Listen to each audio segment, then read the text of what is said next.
राज्य सरकारच्या वतीनं एस.टी महामंडळातील कर्मचाऱ्यांचं मार्च महिन्याचं केवळ 56% वेतन होणार आहे असं परिपत्रक राज्य शासनाच्या वतीने काढण्यात आलेलं आहे आणि याच विरोधात एस.टी कर्मचारी आक्रमक झाल्याचं पाहायला मिळत आहेत। मोठ्या प्रमाणामध्ये या ठिकाणी घोषणाबाजी सुद्धा झालेली आहे। आपल्यासोबत इथे एस.टीचे कर्मचारी आहेत, त्यांच्याशी विचारूयात। सरकारने एक परिपत्रक काढले की एस.टी कर्मचाऱ्याचं मार्च महिन्यातलं 56% वेतन होणार आहे। 56% वेतन सरकारने जाहीर केलं आहे, पण आमचे कुठलेही कामगार त्याला मान्य करत नाही आहे। कारण की आम्ही जर का 100% काम करत असू तर आम्हाला 56% पगार का? 56% पगार देणं म्हणजे काय? आज तुम्ही मला सांगा, आमदारांचा तुम्ही हे करताय, आमदारांना तुम्ही 100% देताय पैसे। परत लाडक्या बहिणीची तुम्ही योजना चालू केली आहे, लाडक्या बहिणीची योजना चालू केली आहे, त्यांना तर न काम, आम्हाला काय त्या योजनेला काय विरोध नाही आहे, पण कामगार एस.टीचा कामगार हा रात्रंदिवस अहोरात्र करतो। उन्हाळा पावसाळा हिवाळा बघत नाही, घरातलं लग्न नाही बघत, पोरांचे वाढदिवस नाही साजरे करतायत। आमच्या अधिकारी म्हणतात वाढदिवस बाजूला, उन्हाळा पावसाळा बाजूला, तुम्ही तुमची कसलं तुम्ही कामगार क्षेत्रात आहे, कामगार क्षेत्रामध्ये तुम्हाला शेवटी जनतेचा प्रवास तुम्ही प्रवाशांसाठी आहे, तुम्ही स्वतःसाठी नाही आहात। तर आमचं असंच म्हणणं आहे सरकारला, जर का 56% तुम्ही डिक्लेअर केला, 56% आम्ही घ्यायला ॲग्री नाही आहे। आम्हाला 100% पगार पाहिजे, इथून पुढं आमचा पगार हा 100% झाला पाहिजे। आणि सरकारने डेडलाईन दिलेली आहे, आम्हाला कोर्टाने पण डेडलाईन आणली, 1 ते 10 तारखेच्या आत पगार मिळाला पाहिजे। आमचा 10 तारखेच्या आत कधीच पगार होत नाही, 15 तारीख 20 तारीख असा पगार होतो। मला सांगा, आमच्या कर्मचाऱ्यांचे बँकेचे बाहेरच्या बँकेचे लोन असतात, त्यांचा जर का हप्ता थकला तर बँकेला आम्ही सांगू शकत नाही ना की बाबा आमचा पगार नाही झाला तुम्हाला। ते शेवटी त्या व्याजदरावर ते तुम्हाला अजून व्याजदर वाढत जातात। दुसरा किराणावाला, दूधवाला तर थांबत नाही ना, त्यांना माहिती आहे एस.टीचा पगार 7 ते 10 होतो। 7 तारखेपासून तगादा लावलेला असतो आमच्या मंडळींकडं, आमच्या पोराबाळांकडं, म्हणजे की बाबा तो आमचे पैसे कधी देणार? 7 तारीख होऊन गेली, आज 8 तारीख आहे, आज 9 तारीख आहे, 10 तारीख आहे, मग तुम्ही 56% दिला, आम्ही किराणा मालवाल्याला असं सांगायचं का आम्हाला एस.टीने 56% पगार दिला, 56% तुझं काय बिल असं 56%च घे, बाकीचं माफ कर, असं होणार आहे का? तर आम्हाला एकच म्हणणं आहे मीडिया, म्हणजे प्रवासी जनतेचा आम्हाला काय हे करायचं नाही। आता सीझन चालू आहे, सीझनमध्ये जर का तुम्ही असं परिपत्रक काढताय की 56% तुम्हाला देणार, जर का उद्या उठून काय कामगाराने एक जोडणीने काय झालं, विपरीत घडलं, त्याला जबाबदार कामगार नाही राहणार, त्याला जबाबदार राहणार प्रशासन आणि महाराष्ट्र शासन। जवळपास 64 लाख प्रवासी हे बसने प्रवास करत असतात, तरीसुद्धा आता बघतोय की लग्न सराईचा काळ आहे, अशा वेळी 56%च वेतन देण्याचा निर्णय घेतला। 56% वेतन देण्याचा निर्णय अतिशय अयोग्य आहे, त्याचा आम्ही निषेध करतो आहोत।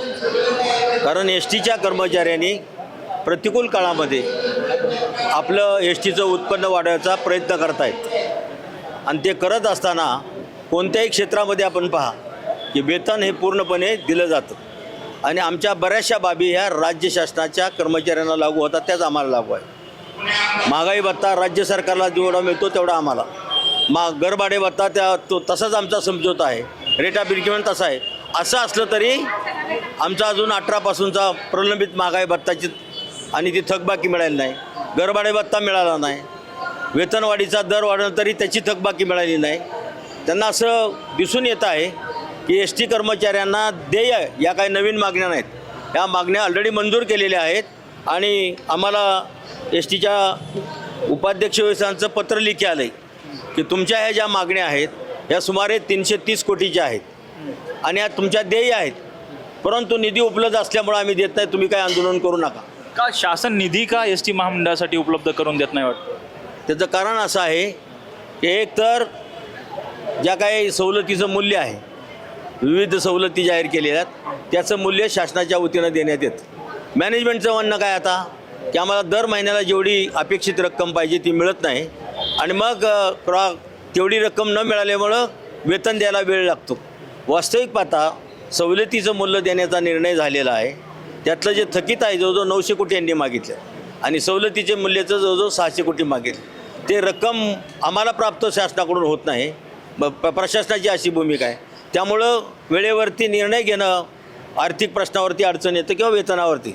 आता वास्तविक प्रशासन आणि शासनाचा आमचा काय त्यामधला दोष आहे? एस.टी कामगारावरती खूप हा अन्याय आहे आणि हा अन्याय सहन केला जाणार नाही।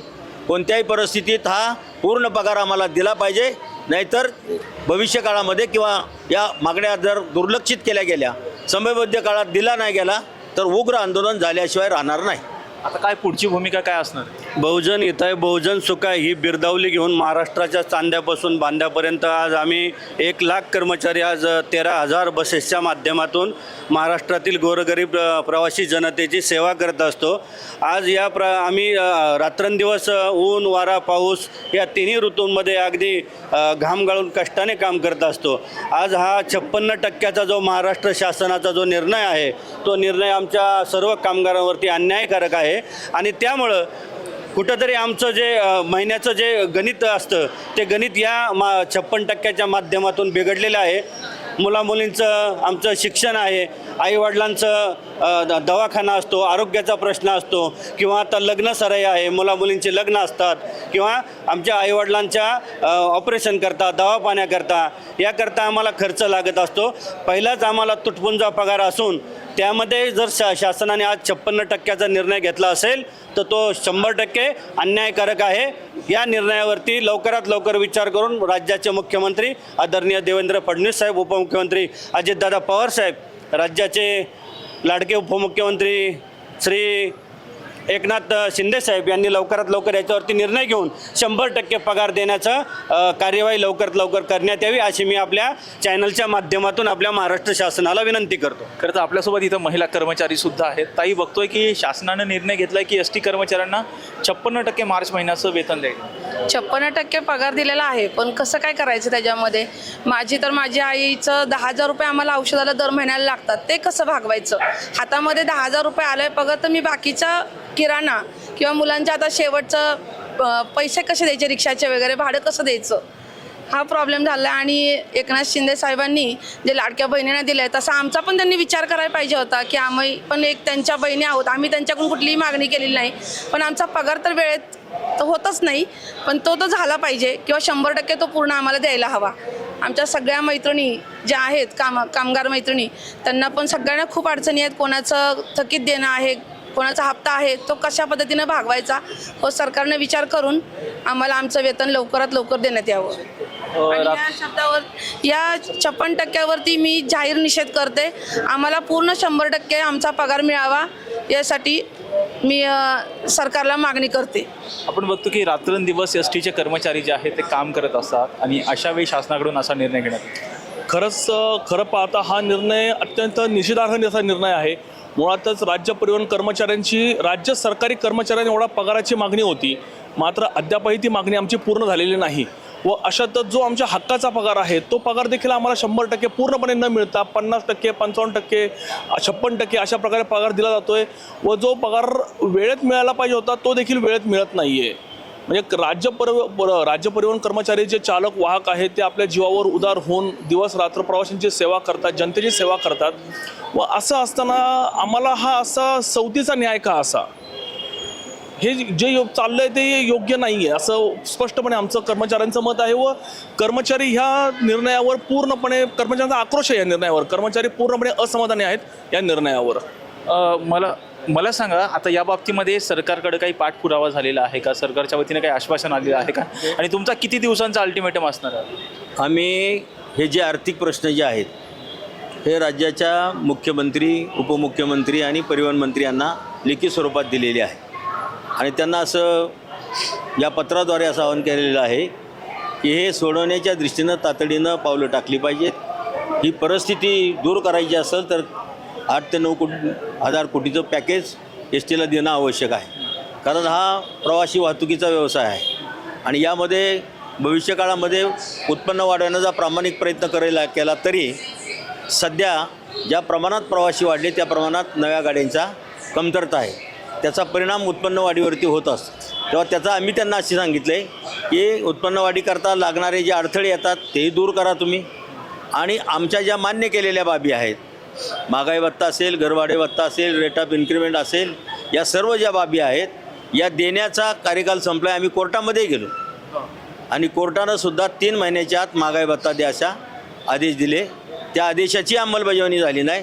मग अवमान याचिका देखील आम्ही दाखल केलेली आहे. तेव्हा एकीकडे संघर्ष केलेला आहे, उद्यापासून राज्यभर एस टी कामगार संघटनेच्या वतीनं निदर्शनं होणार आहेत.